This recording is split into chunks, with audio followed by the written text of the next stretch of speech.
Bienvenidos a un viaje por Bolivia, una nación que a lo largo de los siglos XX y XXI ha intentado descifrar el secreto de su propio destino.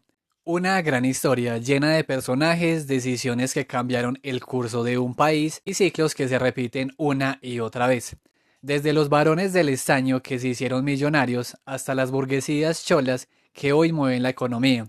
A lo largo de los años, Bolivia ha buscado su camino, ha nacionalizado sus recursos, ha abierto sus mercados y ha vivido ciclos de riqueza que a menudo terminaron en crisis. ¿Pero por qué? ¿Qué secretos esconde el pasado que siguen afectando el presente? Comencemos.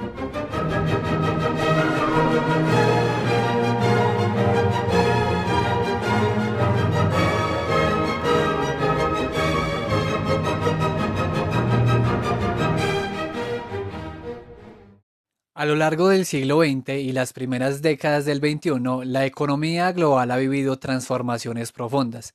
Avances tecnológicos han disparado la productividad, pero también han concentrado la riqueza en pocas manos. En este escenario, la economía de Bolivia ha sido un reflejo de estas fuerzas globales, aunque también ha estado moldeada por sus propias decisiones internas. La historia económica de Bolivia ha sido una constante interacción entre la influencia de los ciclos económicos mundiales y las orientaciones estratégicas de su política interna. Desde principios del siglo pasado, el país ha navegado por periodos de auge y crisis, pasando de exportar estaño a diversificar su cartera con hidrocarburos y productos agroindustriales.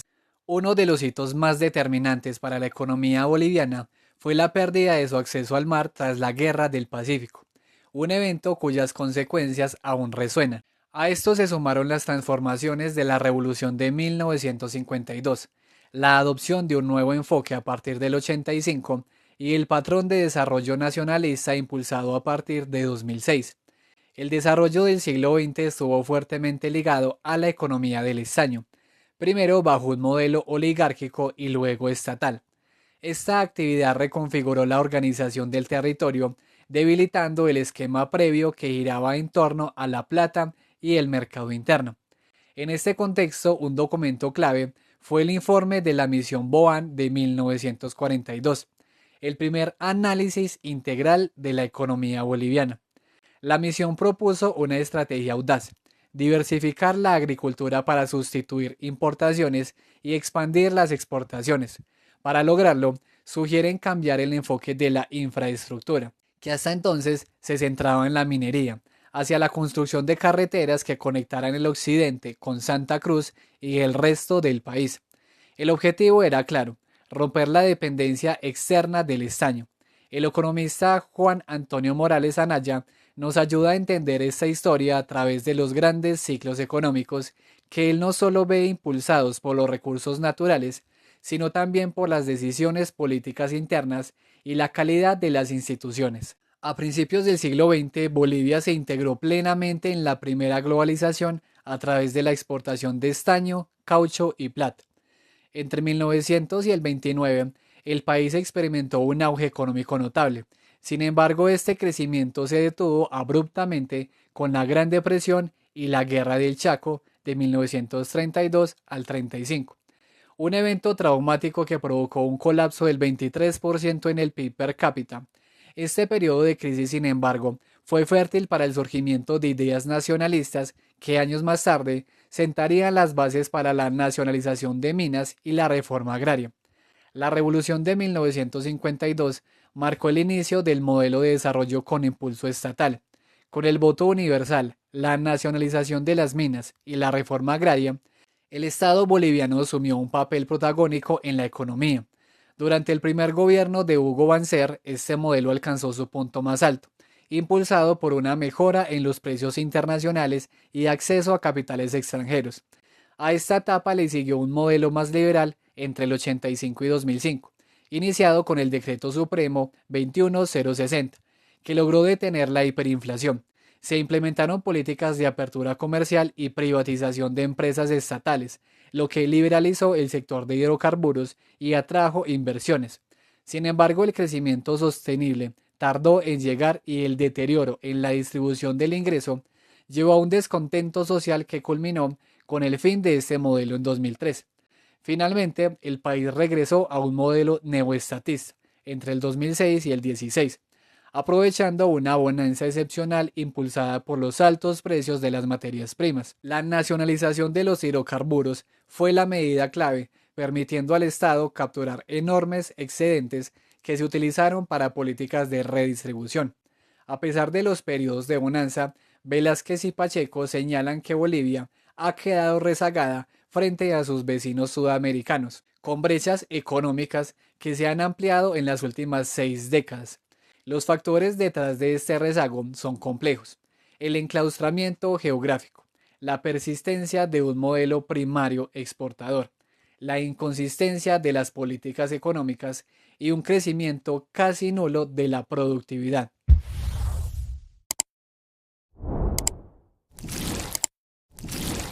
Durante más de un siglo, el comercio de Bolivia ha estado dominado por un patrón de dependencia. El país ha exportado materias primas con poca o nula transformación, mientras ha importado productos manufacturados, y este modelo ha cambiado muy poco a lo largo del tiempo. En el periodo primario exportador, entre el 29 y el 30, las exportaciones bolivianas estuvieron fuertemente concentradas en minerales, especialmente el estaño y en la goma. El país se convirtió en el segundo productor mundial de estaño en 1905 y sus principales socios comerciales eran Estados Unidos y el Reino Unido, que demandaban estos recursos para alimentar sus industrias. Las importaciones, por su parte, se centraban en productos básicos como tejidos y alimentos, lo que ya evidenciaba la falta de una industria de transformación interna. Esta dependencia comenzó a cambiar durante el periodo de transición, del 30 al 52.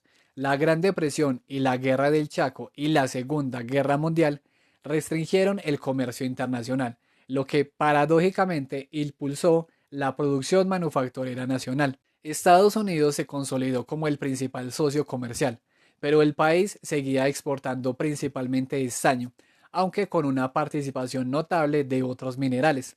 La Revolución Nacional de 1952 marcó un antes y un después.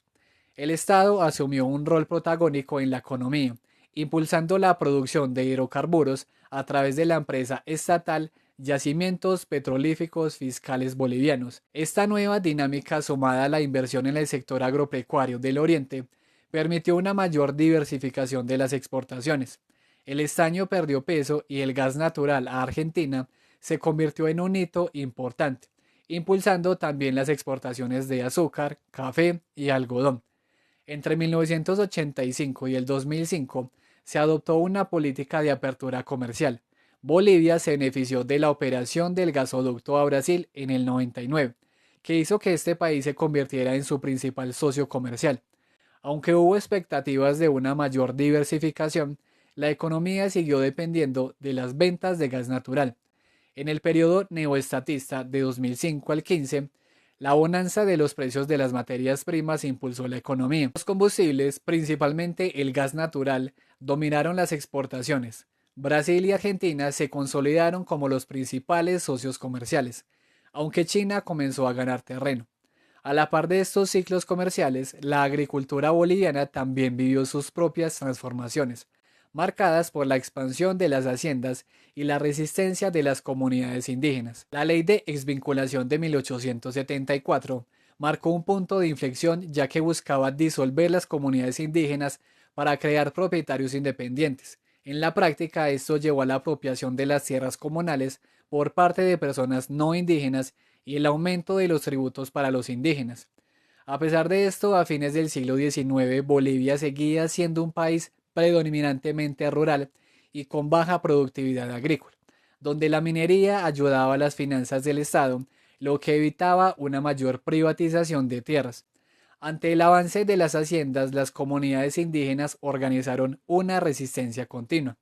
Su lucha evolucionó de simples reclamos técnicos a la demanda de educación y derechos civiles, conectándose con sectores urbanos. Movimientos como la sublevación de Chayanta en 1927, que detuvo la expansión de las haciendas en la zona, o la huelga de brazos caídos de los excombatientes de la Guerra del Chaco, mostraron la fuerza de la organización indígena. Un punto de inflexión fue el gobierno de Gualberto Villarroel que en 1945 abolió el pongueaje, una forma de trabajo forzado, y realizó el primer Congreso Indigenal. Aunque su gobierno fue derrocado, las rebeliones continuaron, buscando un poder paralelo para distribuir tierras. La estructura rural boliviana estaba al borde de una transformación profunda que culminaría con la Revolución del 52. La historia económica de Bolivia está intrínsecamente ligada a la minería. A finales del siglo XIX y principios del XX, el país transitó de la plata al estaño, impulsado por factores externos como la caída del precio de la plata y el auge del estaño. Esta transición fue posible gracias a la infraestructura minera y de transporte ya existente. El economista Rolando Felipe Jordán Pozo destaca que si bien la explotación de recursos no renovables ha generado importantes ingresos para el Estado, también ha provocado un crecimiento que no ha permitido la diversificación ni la industrialización. Es lo que se conoce como el fenómeno de la enfermedad holandesa, donde la riqueza de un recurso natural desincentiva el desarrollo de otros sectores de la economía. Durante el periodo liberal, de 1900 al 51, la minería vivió una etapa de auge. La producción y los precios del estaño se dispararon, y las ganancias de los varones del estaño, como Patiño, Aramayo y Hochschild, se internacionalizaron. Ellos controlaban la industria, desde la extracción hasta las fundiciones en el extranjero. A pesar de que la minería aportaba la mayor parte de las exportaciones y divisas, la mayor parte de las utilidades no se reinvertía en otros sectores de la economía boliviana, sino que fluía al exterior. La Gran Depresión y la Guerra del Chaco marcaron un punto de quiebre. El Estado intervino cada vez más en la economía y ante la caída de los precios del estaño, la industria minera entró en una crisis sostenida que culminaría con la nacionalización de las minas. Con la Revolución Nacional de 52, la Corporación Minera de Bolivia, Comibol, asumió el control estatal de las minas. Su doble objetivo era generar excedentes para diversificar la economía y al mismo tiempo saldar la deuda social con los trabajadores.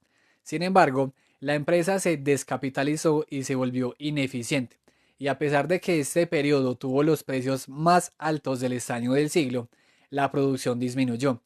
El periodo de apertura económica del 86 al 2005 trajo la diversificación de la minería hacia otros minerales y un proceso de modernización, pero el cierre de las operaciones de estaño de Comibol dejó a las cooperativas mineras como únicas productoras de este mineral.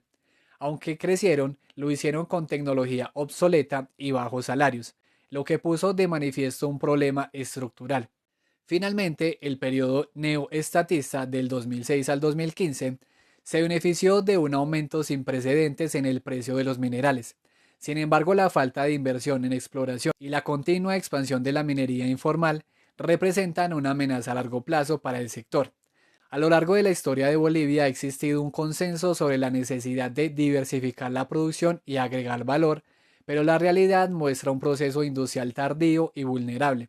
El economista Rubén Mario Ferrufino Goitia señala que la falta de políticas económicas consistentes y estables por más de 20 años ha influido en estos resultados.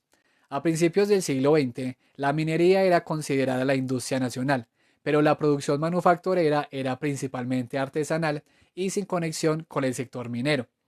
La llegada del ferrocarril, si bien facilitó la exportación de minerales, también permitió la entrada masiva de productos importados, afectando negativamente a la producción artesanal local.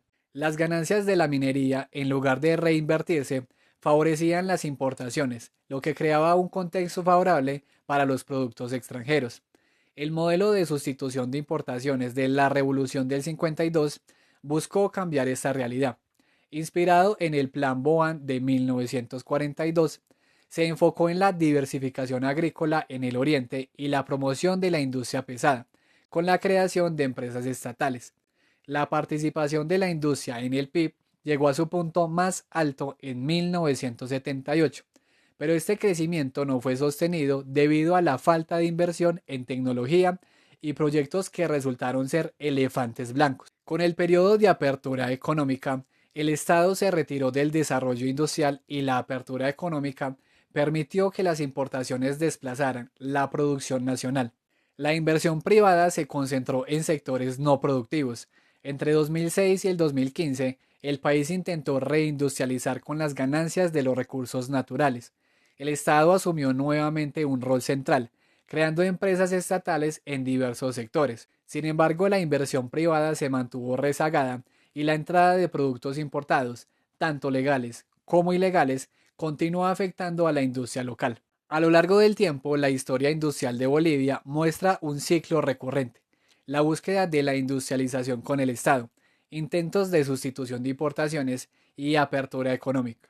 Todo esto con la constante de que ha sido más fácil y rentable dedicarse al comercio que a la industria.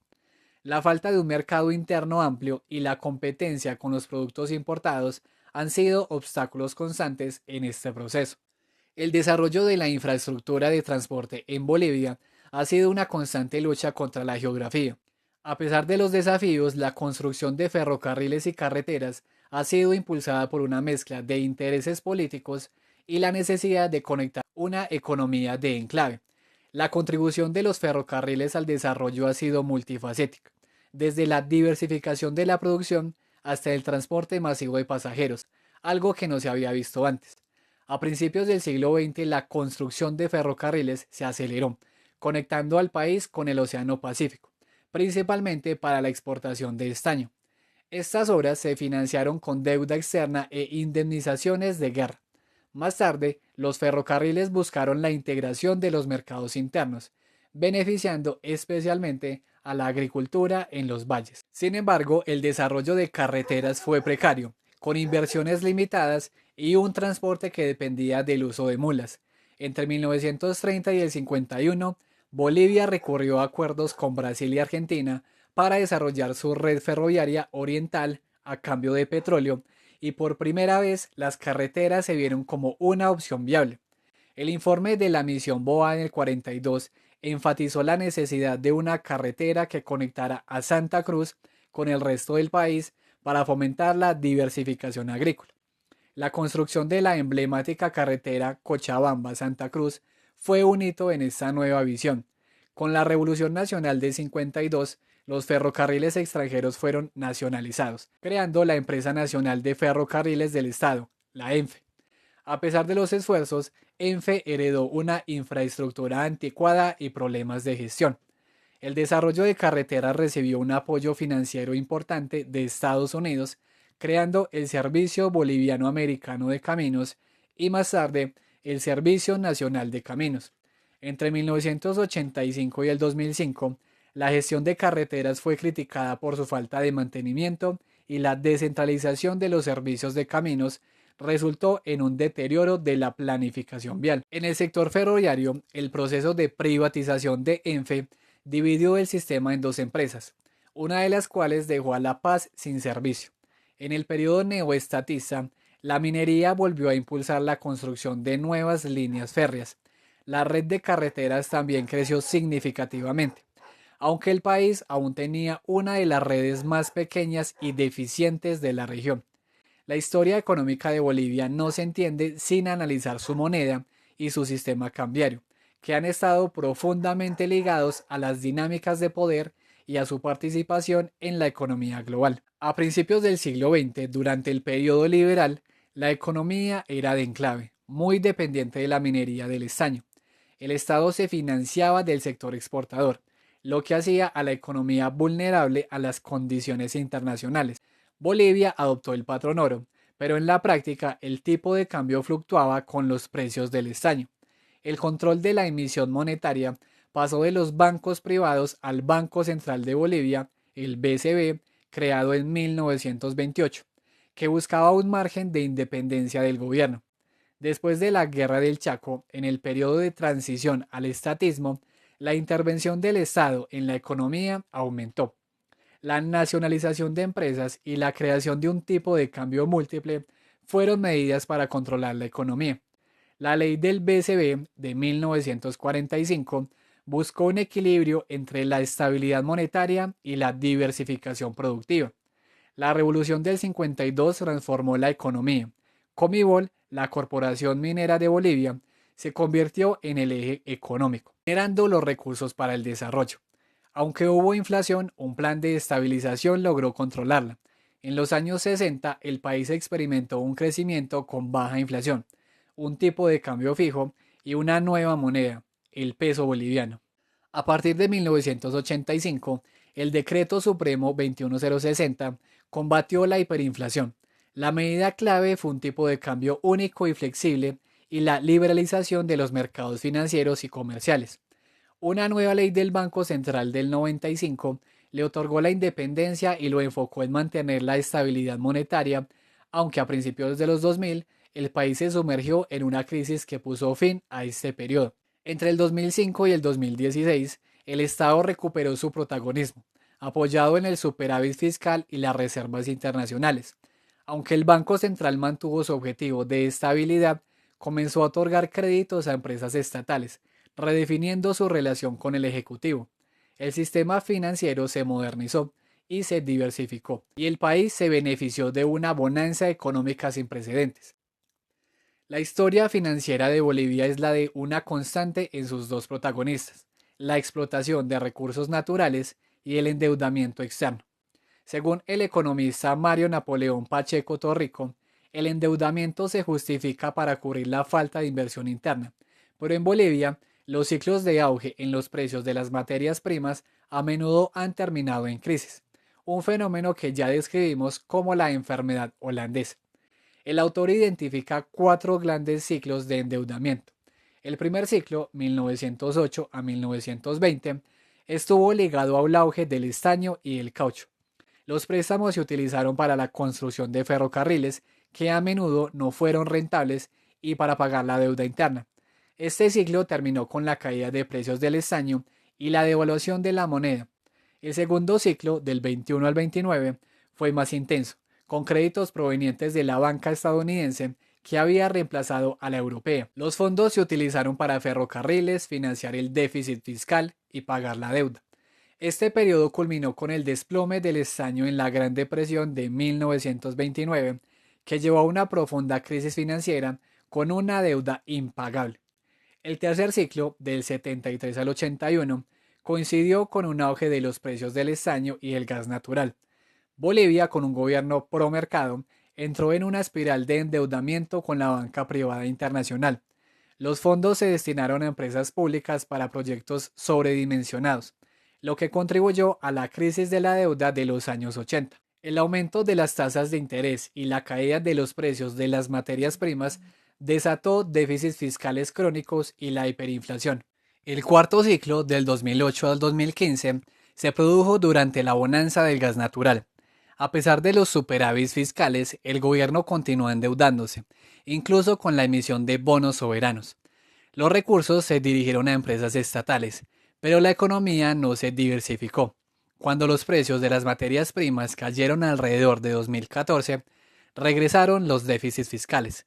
La deuda externa siguió aumentando y la economía se tornó incierta. La historia de la deuda boliviana nos enseña una lección importante. Los ingresos de las exportaciones y la deuda a menudo no se invierten en la creación de una nueva capacidad productiva que permita al país pagar sus deudas cuando el auge de los precios externos termina. El poder económico en Bolivia no ha sido estático. El economista Carlos Toranzo Arroca nos explica que las élites económicas no siempre han provenido de la aristocracia, sino que han surgido de sectores populares, de inmigrantes y en los últimos tiempos de las cúpulas sindicales. Un factor clave en el desarrollo del poder económico es la estrecha relación entre las élites políticas y las económicas. El patrón primario exportador de Bolivia, basado en recursos naturales, ha generado una cultura rentista, donde el debate político se centra en cómo distribuir el excedente y no en cómo crearlo. Esto ha llevado a un capitalismo boliviano mediocre y ha impedido que las élites tuvieran una visión de país, concentrándose en sus propios intereses. La historia de las élites se divide en varias etapas. A principios del siglo XX, 1900 al 32, las élites de La Plata dieron paso a los varones del estaño, de orígenes heterogéneos. Patiño, por ejemplo, de origen popular, y Hochschild, un inmigrante, contrastan con Aramayo, de la vieja aristocracia. Durante este periodo, las élites bolivianas priorizaron sus negocios mineros sobre el interés general, aceptando incluso la pérdida del litoral boliviano. Inmigrantes extranjeros también formaron parte de las élites, como en el boom de la goma en el oriente, consolidando una visión más regional que nacional. Con la Revolución Nacional del 52, la vieja élite minera fue casi eliminada. El Estado se convirtió en el principal motor de la economía y nuevas élites emergieron, como ejecutivos de empresas estatales, dirigentes del partido del gobierno y líderes sindicales que se beneficiaron del manejo del poder. Las élites de Santa Cruz también se consolidaron, impulsando un modelo de desarrollo regional. Entre el 85 y el 2005, las privatizaciones de empresas estatales crearon nuevas élites, como los ejecutivos de las empresas extranjeras y los empresarios del Oriente, que prosperaron con el auge de la soya. Entre 2006 y el 16 hubo un cambio en la élite política. A nivel económico, nuevas figuras emergieron, como un pequeño grupo de cooperativistas mineros capitalistas y las burguesías cholas y kunumís, que se fortalecieron con el auge de las materias primas y del comercio en las ciudades, especialmente en el Alto y Santa Cruz. Se consolidó una alianza entre el gobierno y la burguesía agropecuaria del Oriente. El crecimiento de una nación no se mide solo por su economía, sino también por el desarrollo de su capital humano. En Bolivia el progreso ha estado marcado por los avances y los retrocesos en la educación y la alfabetización, que han acompañado a una población en constante cambio. El economista Iván Omar Velázquez Castellanos señala que a pesar de que el país ha logrado reducir la mortalidad y el analfabetismo, los avances en desarrollo humano han sido modestos. A principios del siglo XX, Bolivia tenía una tasa de analfabetismo del 92% y la inversión en educación era precaria, con presupuestos que priorizaban el gasto militar. El periodo liberal se considera la época de oro de la educación. El auge del estaño y la goma permitió la modernización de las ciudades y el aumento de la inversión en educación. El Estado nacionalizó la enseñanza y se crearon nuevas escuelas y centros especializados, incluyendo la Escuela Normal de Sucre, que profesionalizó la formación de maestros. Sin embargo, la deserción escolar fue muy alta. En el periodo nacionalista del 30 al 52, a pesar de los esfuerzos por descentralizar la educación, los problemas de deserción y la falta de maestros calificados persistieron. La tasa de analfabetismo continuó siendo elevada, rondando el 70%. La revolución del 52 trajo una reforma educativa que convirtió a la educación en una función principal del Estado, buscando la igualdad de oportunidades. Se expandió significativamente la matrícula, especialmente para la población indígena, y se llevaron a cabo campañas de alfabetización. Con el periodo de apertura económica, la reforma educativa del 94 se centró en la descentralización, la formación docente y la interculturalidad. Finalmente, en el periodo neoestatista, se implementó una nueva ley de educación y se creó el bono Juancito Pinto como incentivo para reducir la deserción escolar, logrando avances en cobertura y alfabetización. El demógrafo Augusto Solís Sánchez nos ayuda a entender cómo la población boliviana ha crecido y se ha movido a lo largo del siglo. En 1900 la población censada era 1.5 millones de habitantes y en 2012 superó los 10 millones, lo que demuestra un crecimiento significativo, especialmente en la segunda mitad del siglo XX. El crecimiento de la población ha estado marcado por un notable proceso de urbanización. En 1900, el 85% de la población vivía en áreas rurales. Para 2012, esta tendencia se invirtió por completo, con el 67% de los bolivianos residiendo en áreas urbanas. Este movimiento de la población no solo ocurrió del campo a la ciudad, sino que también tuvo un impacto en la distribución demográfica del país. Departamentos como Santa Cruz, Beni, Panto y Tarija experimentaron un crecimiento superior al promedio nacional, mientras que Potosí y Chuquisaca tuvieron las tasas más bajas, a menudo perdiendo población debido a la migración interna. En el ámbito internacional, la migración boliviana ha tenido como destinos principales a Argentina, Estados Unidos y más recientemente a España. En conclusión, la historia reciente de Bolivia es la de una sociedad en constante transformación, que ha luchado por educar a su población y que ha visto cómo sus habitantes se movían del campo a las ciudades y en algunos casos a otros países en busca de mejores oportunidades.